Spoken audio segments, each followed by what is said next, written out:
बिस्मिल्लाहिर्रहमानिर्रहीम। शुरू करता हूँ अल्लाह के पाक नाम से जो बहुत बड़ा मेहरबान नहायत रहने वाला है। दोस्तों, बहनों, भाइयों और बुजुर्गों, अस्सलाम वालेकुम।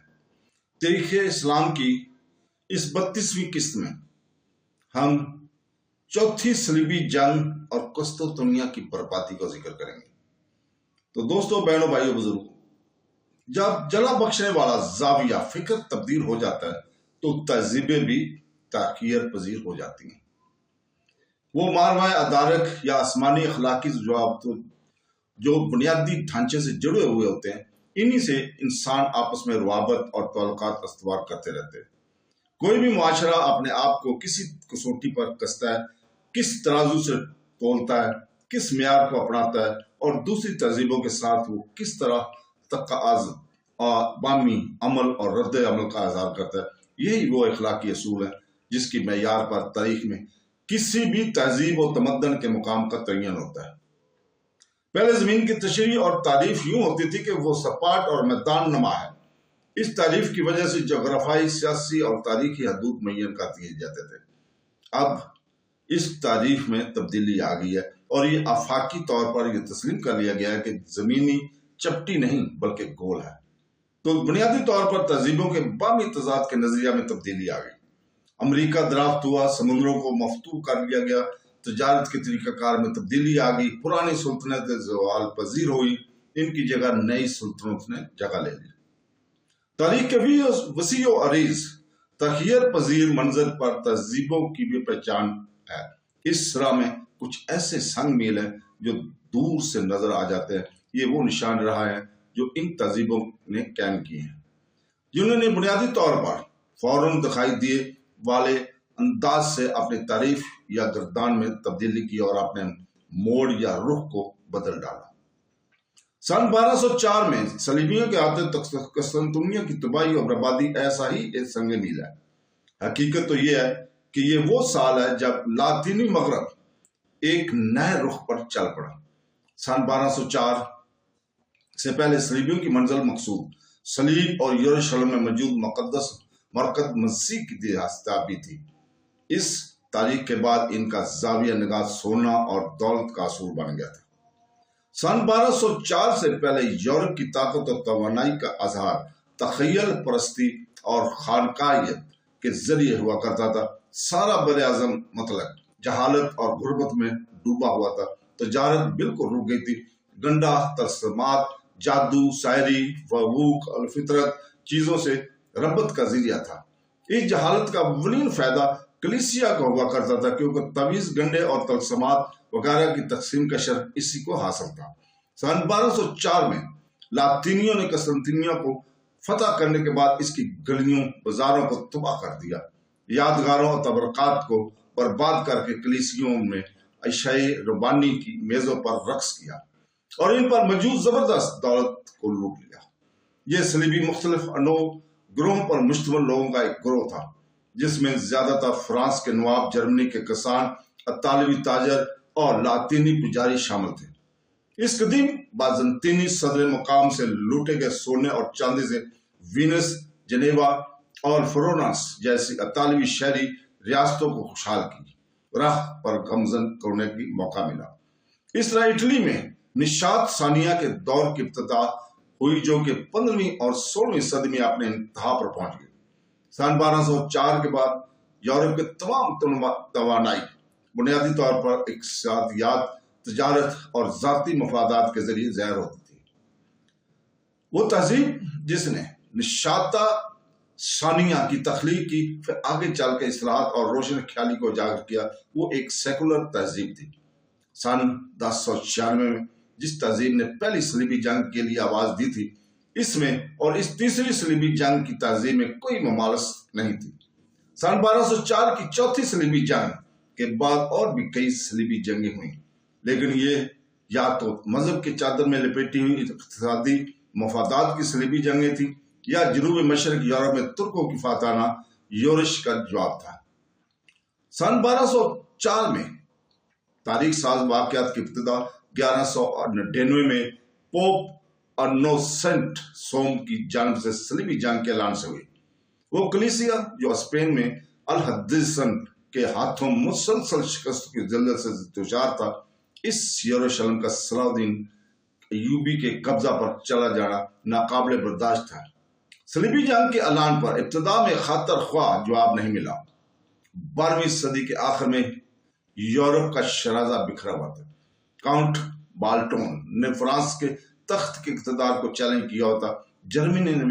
جرمنی میں تخت کے 2 دعوے دار تھے، یہ تھے سوابیا کا فلپ اور بٹسکو کا آٹو نے مشرقی ایڈریا پر اپنا اقتدار کھو دیا تھا۔ اسپین میں مسلمانوں نے صلیبیوں کو اسپین کی سرحدوں تک واپس دھکیل دیا تھا۔ فلسطین اور لبنان میں صلیبیوں کے نام نہاد موجودگی ایوبیوں کے رحم و کرم پر منحصر تھی۔ پوپ انورسنٹ نے صلیبی جنگ کے اعلان کے ذریعے ایک تیر سے 2 شکار کیے۔ ایک تھا آپس میں لڑنے والی یورپی طاقتوں کو آسمانی منزل کو پانے کی طرف لے جانا، اور دوسرا تھا کلیسیا کے لیے دولت اکٹھا کرنا۔ یورپ معاشی طور پر دیوالیہ ہو چکا تھا۔ اثر نو توانائی حاصل کیے ہوئے عالم اسلام کے خلاف نئی جنگ کے لیے تیار نہ تھا۔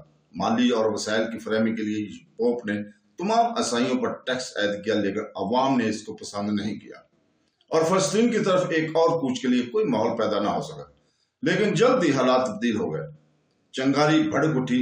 سن 1199 میں شمالی فرانس میں بامکام ایری سرکائس میں منعقد ایک مقابلے کے دوران 2 نواب تبوت اور لوئس نے صلیب اٹھا کر صلیبی جنگ کا اعلان کیا۔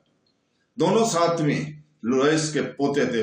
انہیں لوگ بڑی عزت کی نگاہ سے دیکھا کرتے تھے۔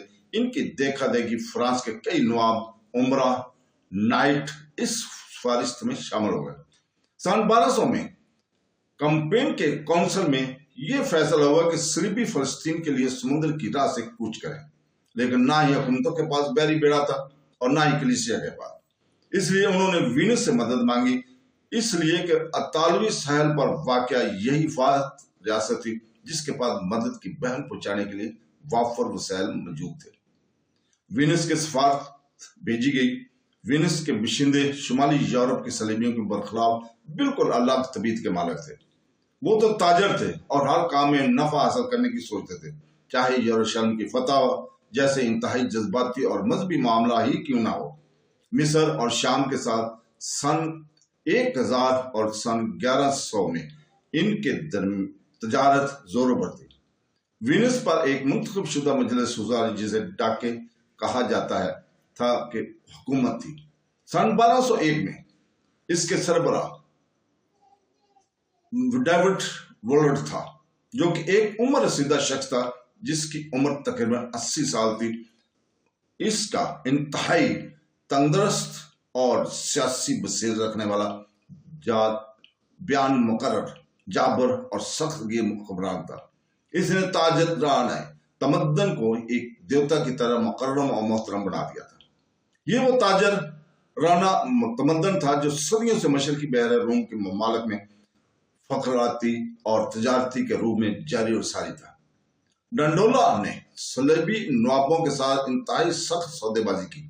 20,000 پیادہ سپاہیوں، 4,500 جنگجو نائٹ اور ان کے گھوڑوں کو سمندری راہ سے لے جانے کے لیے اس نے 85,000 چاندی کے مارک طلب کیے۔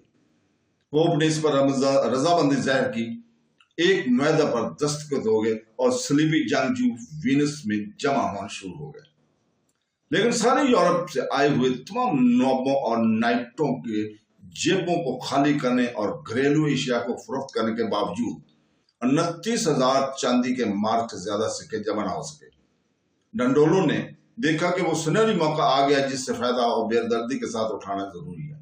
اس نے معاہدے کے مطابق 400 بحری جہاز تعمیر کر کے ان کے حوالے کر دیے تھے۔ جس معاہدے کی تکمیل اس نے کر دی تھی، اس کے اجر کے بدلے میں ڈنڈولا نے ایک تجویز رکھی جس کی روح سے صلیبی مشرقی آذربائیک، آج کا کروشیا، پر واقع زارا شہر پر قبضہ کرنے میں اس کی مدد کرے۔ وینس کے لیے زارا شہر عرصہ دراز تک انتہائی اہم رہا ہے۔ کروشیا اور بوسنیا کے جنگلوں سے ان کی اہم ضروریات جلانے کی لکڑی اس زارا بندرگاہ سے فراہم ہو سکتی تھی۔ سن 1201 کے اس دور میں زارا ایک عیسائی شہر تھا۔ یہ हंगरी के मुतल्लक और अनान बादशाह के जेर तवील था, जो कि खुद ईसाई था और पोप के मतहत सलीबी जंगों में शरीक था। डंडोला की ये तजवीज सुनकर पोप के गुस्सा की कोई हद न रही। इसने इस तजवीज को ठुकरा दिया, लेकिन सलीबी जंग की कमान कर रहे थे पश्तीनों और कलिसियों के नायबीन ने डंडोला का साथ दिया। एक आला मकसद के हसूली के लिए मकसद था ज़ारा शहर को लूटना और इस लूट की आमदनी से यरूशलेम की बाजियाबी के लिए सलीबी जंग को जारी रखना। ज़ारा पर तूफानी हमला हुआ। कब्जे के बाद इसे बुरी तरह लूटा गया। वैसे कलीसिया ने इस लूट के खिलाफ कुछ आवाज तो बुलंद की, लेकिन ज़ारा से लूटी जाने वाली अशिया में से कुछ भी वापस नहीं किया। सॉरी, चाहे वो कलीसिया में जलाने वाली चांदी की एक शमा ही क्यों ना हो, और ना तो मजहबी हमला आवरों विनिसियों ने लुटाया हो, और ना ही पोप के इन नुमाइंदों ने जो इस लूट मार में कसरत के शरीक थे। डंडोला की फितरत थी लूट मार और गादगरी के साथ जिंदगी गुजारना। एक और यादगार तारीखी मौका इस जेर शख्स के हाथों लग गया। सन 1185 में बाज़ंतीनी शहंशाह इसहाक को इसके अपने भाई अलेक्सीस ने तख्त से मजूल कर दिया। इसको अंधा करके अंधेरे गार में कैद कर दिया। इसहाक का बेटा, जिसका नाम भी अलेक्स ही था, जान बचाकर जर्मनी भागा। जर्मनी के मलका आफरीन इसकी बहन थी। चचा के खिलाफ मदद की दरखास्त के लिए वो यहां से रूम गया। पोप ने फौरन एहसास कर लिया कि कलीसिया ने कुस्तुनतुनिया को कलीसिया रूम के मतहत लाने का जरीन मौका हाथ आ गया। कुस्तुनतुनिया पर एक बासर बादशाह की हुकूमत थी। पोप के दूरबीन निगाहों ने देख लिया कि कुस्तुनतुनिया से होकर यरूशलेम जाने का जमीनी रास्ता भी खोला जा सकता है। पोप की शाह पाकर डंडोला का बैरी बेड़ा कुस्तुनतुनिया की जानिब बढ़ा, जिस पर 20,000 फ्रांसीसी, इतालवी और जर्मन सलीबी सवार थे।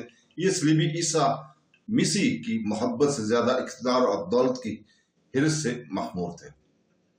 यूरोप की तरफ फक्र अब बदल चुका था। तबीज गुंडों, जादू, तख्लियात की दुनिया की बजाय अब एक ऐसी थी जिसके मारक लूट मार के जरिए मिलने वाली दौलत थी। लोगों के दिमागों में अब मुकद्दस सलीब की मोहब्बत न थी, बल्कि सोने की चमक बस गई थी। कुस्तुनतुनिया का दफा इंतहाई मजबूत था। इसके किला की दीवारें पोप में सबसे ऊंची थी। इसके सुनहरे दरवाजे की तरफ तंग आबनाए पर एक पुल बना हुआ था, जो मजबूत फौलादी जंजीरों से बंधा रहता था। इस पुल को जब चाहे ऊपर उठाया जा सकता था और इस वक्त जरूरत लंगर अंदाज किया जा सकता था। डंडोलो काफी अरसा तक वीनस के सफीर की हैसियत से इस शहर में रह चुका था। वो इससे और इसके दफाई निजाम से अच्छी तरह वाकिफ था।